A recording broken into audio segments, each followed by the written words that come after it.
लोग प्रॉपर्टी के नाम पे झांसे में आ जाते हैं, उनको ये कहा जाता है कि जी फैमिली भी यहाँ शिफ्ट हो जाएगी, ज़मीन बन जाएगी। देखिए ज़मीन जायदाद प्रॉपर्टी, मैं तो इनको इमरान भाई को ये बता रहा था कि पाकिस्तान के अंदर भी इस वक्त खरीदनी वाइबल नहीं है।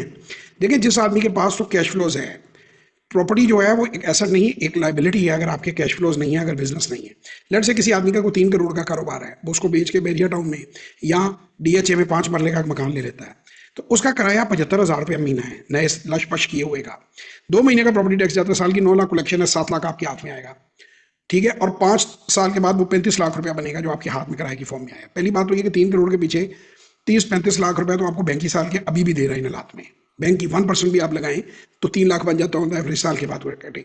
तो ये घाटे का सौदा है कि आप 9 लाख लें, 1/3।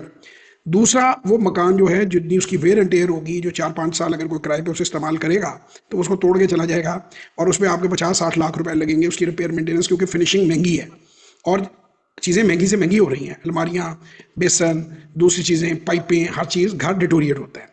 प्रॉपर्टी, अब देखें जिस आदमी के पास, मैंने कहा 3 करोड़ का बिजनेस है और वो बिजनेस बेच के घर ले लेता है। जिस आदमी के पास 3 करोड़ बैंक में पड़े, वो जो है वो बिजनेस में आ रहे हैं, प्रॉफिट आ रहा है, बिजनेस चल रहा है, सस्टेन कर रहा है, वो अपना घर ले ले तो चलो ठीक है जी, आगे प्रॉपर्टी उसकी बढ़ेगी। इन फ्यूचर प्रॉपर्टी में कोई ग्रोथ नहीं है। सो पाकिस्तान में नहीं, पूरी दुनिया में प्रॉपर्टी के इश्यूज हैं। आप जाकर वॉल स्ट्रीट में भी चेक कर लें, अमेरिका में चेक कर लें, प्रॉपर्टी आपको 3 से 4% देती है। अमेरिकन स्टॉक्स आपको 10 से 12% देते हैं एवरेज रेट ऑफ रिटर्न।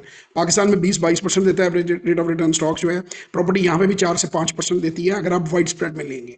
सिर्फ बिल्डर कमाते हैं, सिर्फ लोग कमाते हैं, तो लोगों को दरियाओं में भी घर बेच गए हैं, सैलाब वाली जगह पे भी बेच गए हैं, वो कमाते हैं, आम आदमी नहीं कमाता।